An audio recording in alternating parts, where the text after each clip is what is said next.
the reading portion of this week's Power Up, which stands for Playing, Watching, Reading. Again, this is the reading portion where Maude, Garrett, and I are going to talk about what we've been reading. But first, before we do that, let's go ahead and see what's going on with Amy Cassandra Martinez.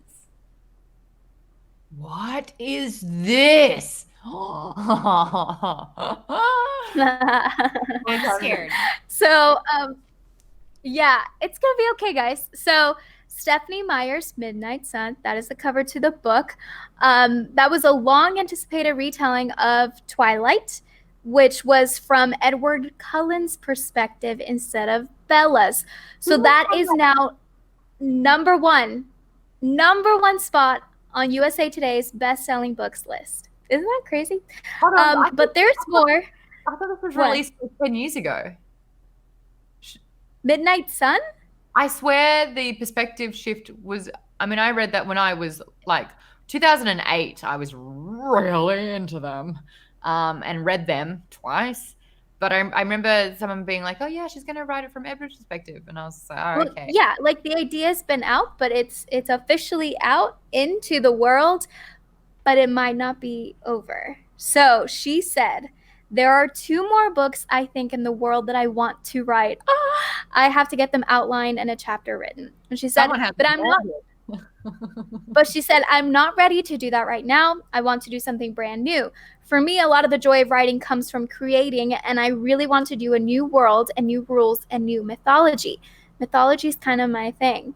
So, I mean, whether or not you're a fan of Twilight, it's obvious that it's done very, very well. It's the saga has sold more than 160 million copies worldwide and has been translated to 49 languages. Statistically speaking, I would own a copy because statistically. So you do? Fraygirl1 in chat says there was a treatment online, but not the full book. Thank you. Got it. Do I read it? Do it. What else am I going to do? Oh, watch 7 seasons of Agents of S.H.I.E.L.D., finish Umbrella Academy, play Witcher for the 2nd time. I'm going to call not it on this one. Can I read it on Geek Bomb? Can I do a reading? I've got Bella's lullaby in my head right now. Dude, I was made to watch the last Twilight movie for SourceFed Nerd new movie thing show is what we called it then. I was made to watch it. It was awful. It was just heinous. It made me so glad I never wasted money or time watching the first 2 movies. Now, that being said, I did not read the books. Maybe the books are great, but seeing that 3rd movie turned me off so much that anything I see Twilight related, I'm like, be gone, demon. It's the love triangle we've all been so desperate for. No, the love triangle we've all been so desperate for is Spike and Angel and Buffy, and I got it way earlier. Well, they're the better vampires. There you go. And I'm horny for like everything vampire, and I did not like this. So when I was sick for like 3 weeks in bed straight, I was like, well, what am I going to do? I am in bed, sick. So I rewatched, because I think they just came out on Prime Video. So I rewatched them all in 2 days. And the first one, I was like, oh man, Maude, what were you thinking? But then I committed, and I was like, I've started this, and I'm going to do it in private, and I'm going to rewatch that, because I think Kale Anonymous was doing the same thing, and he was like kind of doing some live tweets, and I was like, this is great. I've got to get in on this. And I watched them all, and like breaking the door. But then you realize Rami Malek is in it. Dakota Fanning is in it. Like these big sort of like actors who have gone on kind of started getting like their start in it. And so that was like quite entertaining. But then when this little CGI kid I was like, did you get to the weird baby? Because like if I had a table to flip in the theater, I would have. I actually saw a tweet recently that made me laugh so hard. And that was, yeah, look, if I was going to write Twilight, I probably wouldn't have made a werewolf fall in love with a baby. It's just like such a ridiculously perfect sentence. Oh, yeah. I rewatched them last year. Haha. Because he also said, in response to my, can I do a reading on it? And he goes, you can.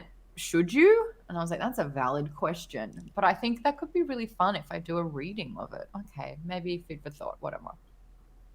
Yeah. That's great news. You know what? Thank you. To really each their own. Stephanie Meyer has a mortgage. Like, that much is clear. I think the Twi money has just been bled dry. Okay, thank you so much, Amy.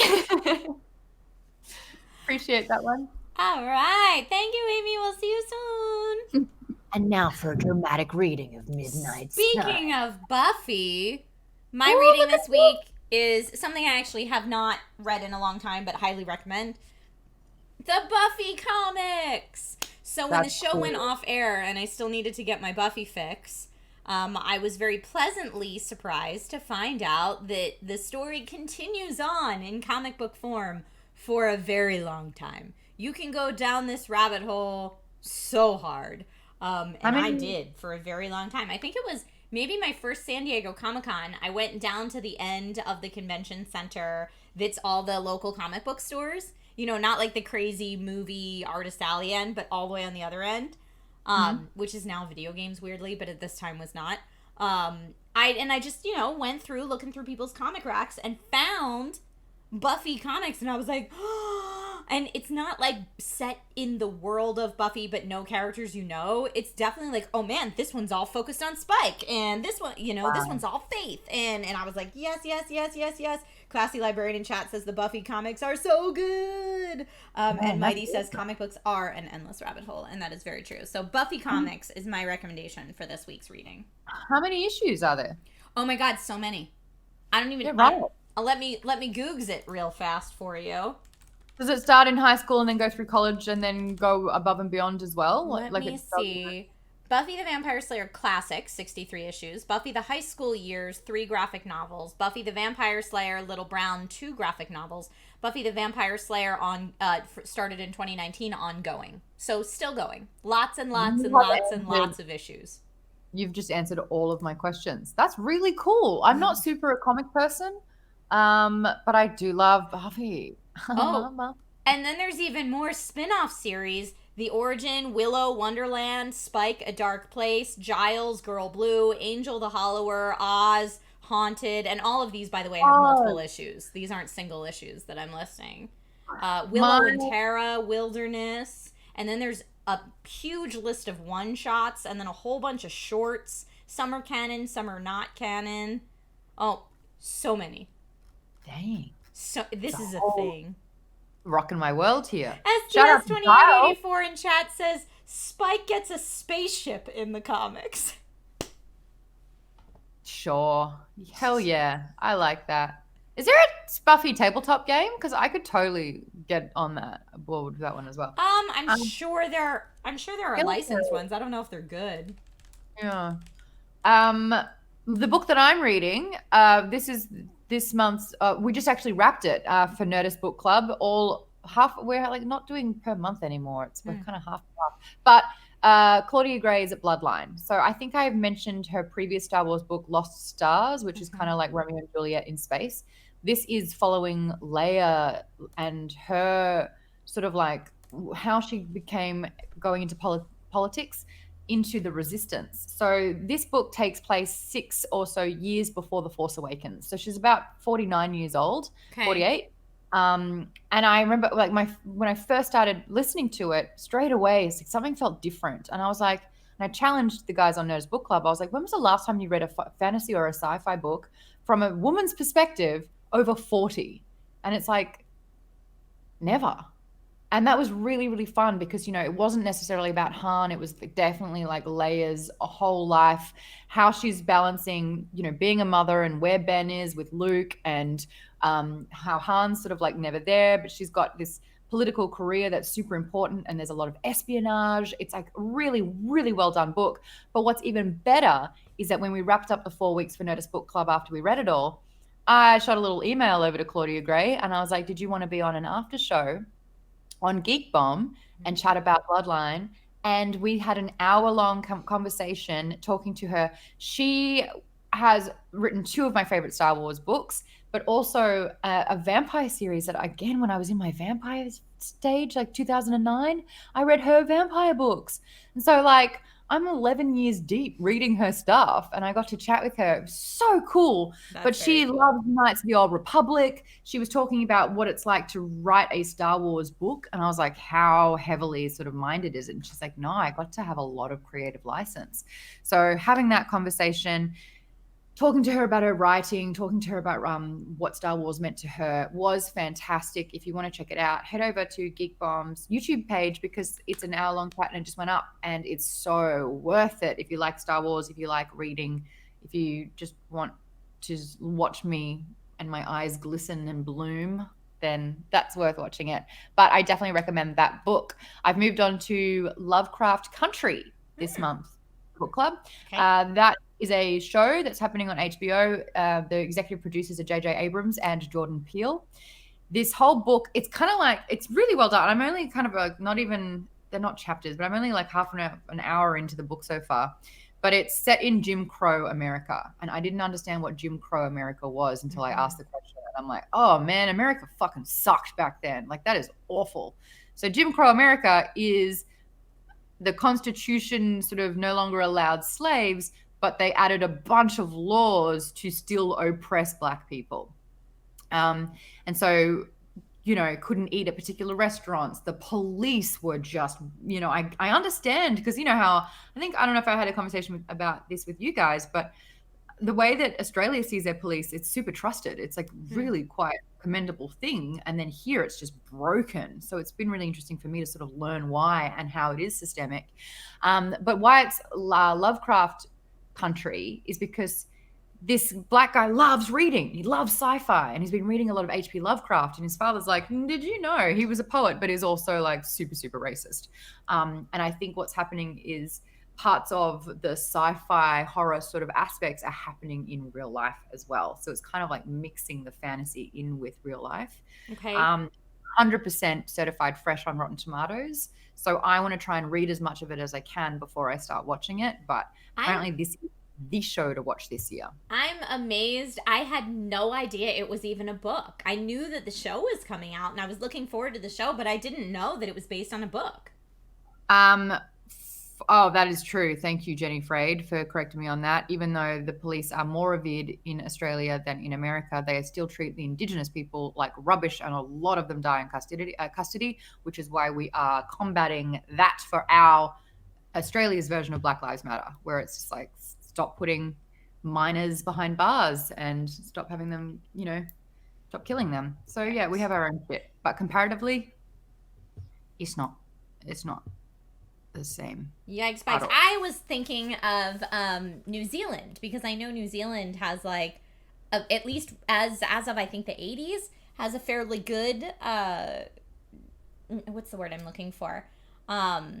Collaboration isn't the word I'm looking for, but like a fairly good relationship with the Maori people, where like they teach the Maori language in schools, and so that's what I was thinking when you said that, and I was like, oh yeah, that's rad. No, Australia has a terrible integration. New Zealand has done it the best. They have cherished and kept the culture ingrained and like celebrated it instead of scorning it and detaching from it. Like the fact that they greet each other kia ora, which is, hello or good morning or hello in the Maori language. Like, I love that side of it. I think New Zealand, the more I'm there, I realize it has a lot of superiorities over Australia. I put New Zealand up on such a crazy pedestal, but that's also because I understand that's because I honeymooned there. So of course I saw it through rose-colored glasses. But to this day, whenever things are awful anywhere else, my husband and I are like, to New Zealand! Because it's like, I did a long distance relationship with the guy in New Zealand, and I very much contemplated moving there. I just didn't think I would have much of a career, but it's an awesome place. Trying to convince my parents to retire there so that I've got. That would be lovely. But yeah, that's what Maude and I are reading right now. Let's go ahead and get to some bombs away Q&A with Amy. I always think that our show, when we don't have a guest, I always think our shows are going to go so fast. No, they don't. We ramble. It's because we like talking to each other, which, is a good reason to make a show. Yep. Hi, Amy. How are you? Hi. Reading. So this one is from Patreon. So Twitch people, get yours ready. So this one's from Thierry Fournier. What do you miss the most of life before COVID-19? So like human contact, traveling for work or pleasure, going out, watching movies, Mine's gonna be a real downer, but I know what mine is. Seeing my family. My sister's getting married tomorrow, and I'm not going to be there. She's my only sister. I was supposed to be the maid of honor, and I'm doing a toast over Zoom. My nephew's going to turn 1 in October, and I haven't met him. Wow. And I don't know when I will be able to. And you're not going to the wedding, I assume? I'm not going to your sister's wedding. She didn't invite me. No, but what's happening in October? No, my nephew, Charlie, he has a birthday. He's going to turn 1. Oh, it's his birthday. Yeah. And my other nephew's obviously getting older, and it's like, my brother kind of did the whole, it'd be kind of cool if they had an aunt. And I was like, they do have an aunt. And he's kind of like, do they? And I'm like, Anyway, so probably that. Thanks, bud. Great question. Next. Well, people are a little shy right now, but I do have a great one from STS2884. Did you read 50 Shades of Grey? Oh, so this is a really funny thing. So I obviously went through my Twi-craps phase, but then when this was coming up, I was at an airport, and I always bring a book when I fly because that's when I get my reading. Well, I used to get my reading done. Now I listen. And I went to a airport bookshop, and it was just everywhere, and everyone was reading it. And I was like, well, I guess this is the time where I buy 50 Shades of Grey. I threw the book in the bin at page 52. Yeah, I know my mom started reading it because someone recommended it to her, and then she was like, I hate this right away and was not into it. But my husband actually, he actually read it and liked it, I think. Was that right? He was recommended it by his sister as I think you should read this if you want to be able to like relate to women you're dating or whatever, because I guess he was still single at that point in time. But he said I don't remember. I'm trying to remember if he thought it was awful. I know he has a story where he was really embarrassed because his sister told him to read it, and he was reading it on an airplane and was like getting looks from people for reading that on an airplane. But I don't remember if he thought it was good or crap. I don't remember. I remember my mum, because when I got into the vampire phase, she got into the vampire phase, and we would chat all about it. She got onto this series of vampire sort of like about these brothers, the Daggerhood brothers or something. And I was like, Maude, you'll love these. And I was like, okay. I did. But I was on a plane, and there was a very, very erotic moment happening. And of course, I can't play poker. I can't keep a secret. Like, if there's something naughty going on in my book, I like see like bright red, like palms are sweaty, mum's spaghetti on my sweater already. And then if the guy next to me would slightly move his head, I'd be like, because if he looked at the page, I was just like, oh my God. Yeah. I couldn't read 50 Shades. I totally relate to that. I watched, what was that movie with J-Lo as a pole dancer? Is it Hustlers? Hustlers. Yeah, I watched that on a plane just because I knew she was like nominated for all this stuff, and I was like, cool. My husband never wants to watch films that are nominated for stuff because he thinks they're too artsy-fartsy and not good. So I was like, I'm on a plane. This is the perfect time to like watch this movie before awards season. So I put it on, and no joke, it is not edited for the plane. And like, I'm like trying to like put blinders next to the little screens. I'm like, how many people are watching me watch this? I was like so embarrassed the whole time. But at the same time, I was like, I want to see it. But there were definitely moments when like, you know, the stewardess comes up to ask what you want to drink, and I like pause the movie, and I'm like, soda, please, no ice. I've done that before, and I realized that by going, while you're watching, it draws attention to it. So, but I've also walked to the bathroom, and like some very graphic scene is on, and the person's just like, I'm like, you not see that? That was me. I was that person though, just watching this movie like nothing's up. I feel like this is a powered down conversation that we're having. Thank you so much for providing some bombs away Q&A questions there. We have done Power Up for this week. Thank you so much for joining us and sharing what you have been playing, watching, and reading in the comments. And if you haven't, now's your chance to do it.